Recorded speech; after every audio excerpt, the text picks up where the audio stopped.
welcome to Sue and Sean's 1970 home. We've got this card playing table, as you can see, is kind of rough. I'm going to sand it down with my palm sander. It's a plug-in palm sander, not sponsored. I'm going to start with, sandpaper comes in this size, and then you cut it down to quarters. So these are called usually quarter sheet palm sanders. So you take one of these and you cut it down in fourths. So this is a 50 grit, and I'll use it first to get most of the finish off this table. Then the next grit I'm going to do is 80, and it's got a finer grit to it. Then the last one I will use, it blew off the table, is going to be the 120, and it's a real fine grit. Let me show you the difference between them all. See if you can see the difference. So the roughest grit is this one. So it's real coarse and it's real rough. Then the 80 gets a little smoother, and then the 120 is real smooth. The whole point of sanding this table down is so that I can have like a naked finish on it. I'm just going to polyurethane and wax it, but this is just our card playing table. We like to play euchre here.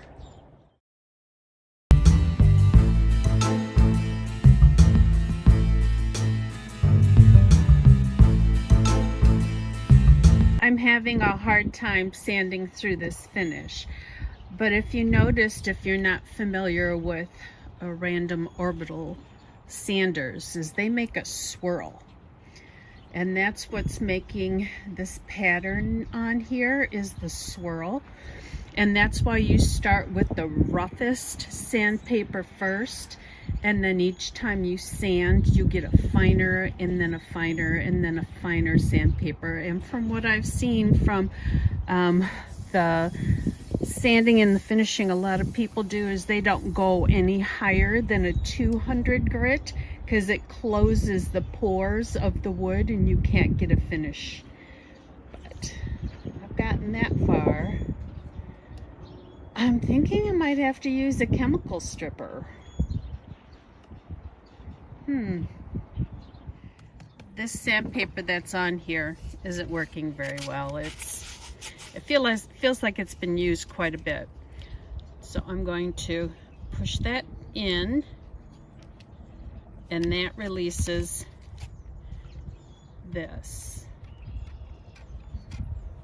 Take a piece out from that side, and then push this in, and that releases this side. So what was this? This was a 40. What I like to do is I like to fold this end up. I usually do it on the counter. I like to fold it up and then fold this one up as well. It's easier when you've got a straight edge to help you. I'm not using a straight edge. So we've got the cord side clip and the button side clip.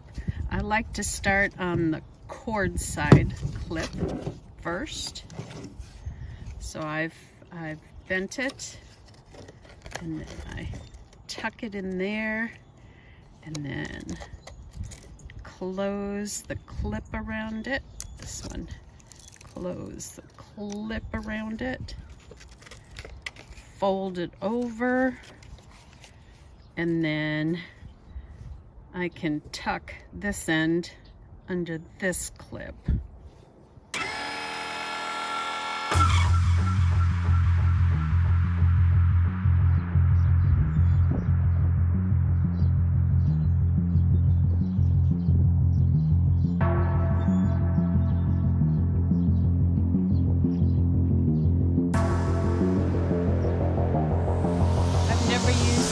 Let's give it a shot. Oh, I don't think I can do that. Oh, no. It's taken me about an hour to get this far, but using this sandpaper didn't work very well. Even though this is circular, it's called a Diablo is the brand name, and it seems like it's got a little bit more tooth. I'm just about done. I'd say I've got about 3/4 more to go. I could have used a chemical stripper, except for I am terribly sensitive to chemical smells. Even outside, I just can't do really strong chemical solvents. And what I want to do is probably just a polyurethane on here, and then maybe some hard wax oil. I'll do some research, but when I'm done with the finish on this, I will show it to you. It's certainly very yellow, and that's really not what I want. I might have to do maybe a whitewash on it, like a real thin down white, I don't know, white wax, white stain, watered down paint. I don't know, I haven't decided. This, like I said, is just our card playing table and overflow for when we have holiday or parties. It's gonna be a little bit warmer today. It was, I think, 40 this morning, 40 Fahrenheit, but I think it's gonna get maybe 50s today. I don't know, but I'll probably be able to finish this in the house. But that's definitely a lot lighter. We've got that 1970s really dark paneling in our house, and I'm not going to do anything with that because our house is 1970, so I'm going to leave the paneling where we've got it in the living room. I took it out of the kitchen, but in the living room I'm going to leave the dark paneling. So with this table being a dark table as well, it was just too much dark. So this kind of gives you an idea what it'll look like if it had a polyurethane coat on it, and that's very yellow. Don't know. I'll have to research. Maybe you can tell me what's the best finish to keep it from yellowing.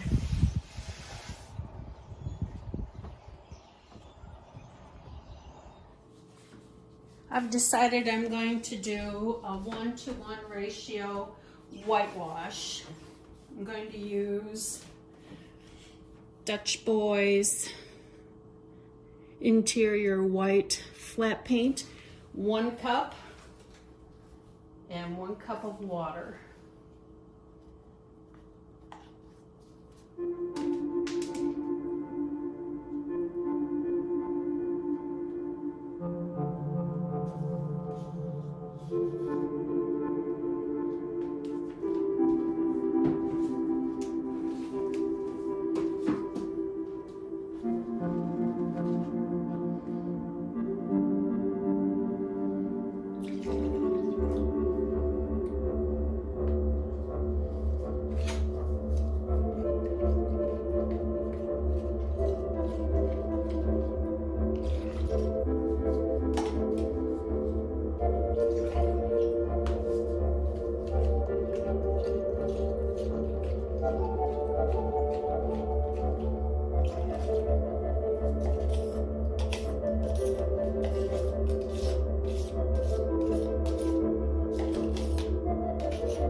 up and then I'll start.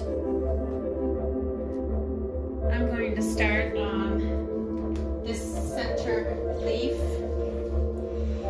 in case I mess it up. And this is just a leaf whenever we need extra. Put a little cloth there to help catch the spills. I've never whitewashed before, so you might be watching a train wreck here.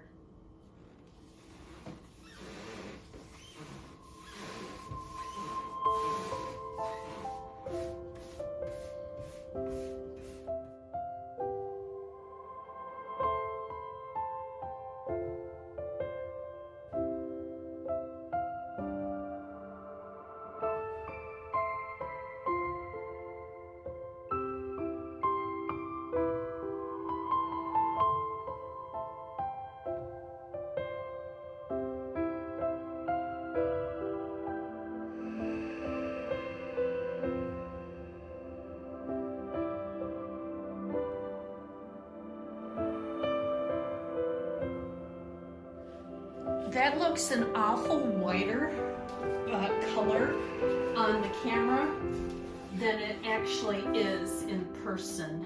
I'm thinking about doing a second coat. I don't know, oh dear. Oh, just went horribly wrong.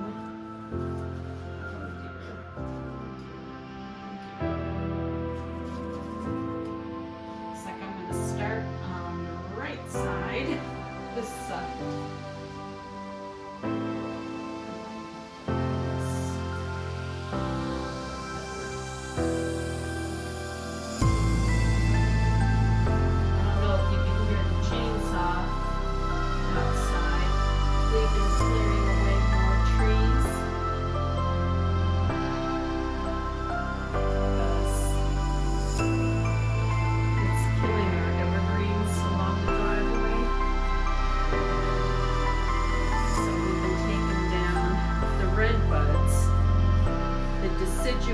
Trees from inside where the evergreens are growing, because everywhere there is shade, our evergreens are dying.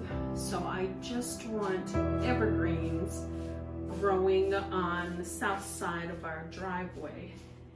So Sean cut down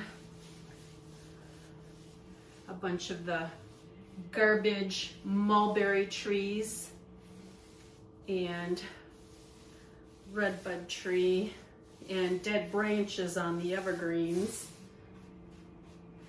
So it was so windy the other day and it was just so cold. So it's a little warmer today. So he's out there cutting them up.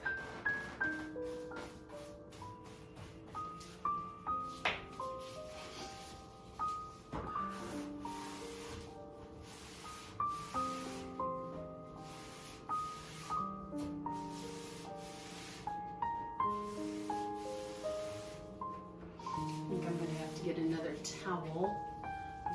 I brought 2 towels up.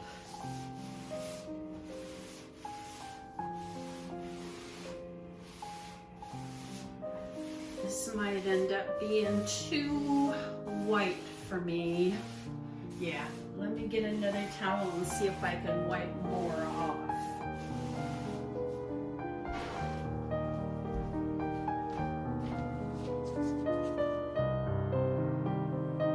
That turned out a lot whiter than I envisioned, but once I put the polyacrylic on, maybe it'll tone it down.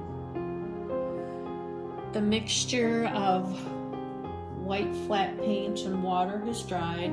I'm going to do a top coat with Minwax polyacrylic clear satin.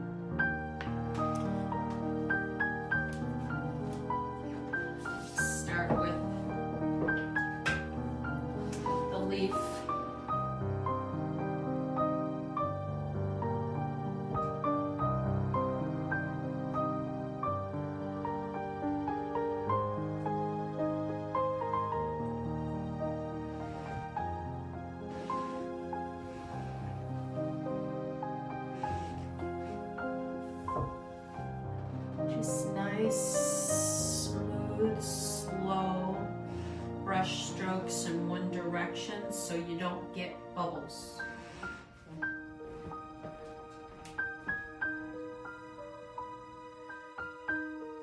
It's been sanded in polyacrylic, polyurethane, polyacrylic. To me, it's the same stuff. It's gotten 3 coats, and I think that should be good for it. And then I'll probably get some kind of a wax to wax the top the next time that I go to Menards. All done with the polyacrylic. I put 3 coats on. I sanded lightly between each. And I got some Howard's Feed and Wax. It's beeswax and orange oil to put as a kind of like a quote-unquote waterproof top coat in case somebody has glass that's got condensation on it.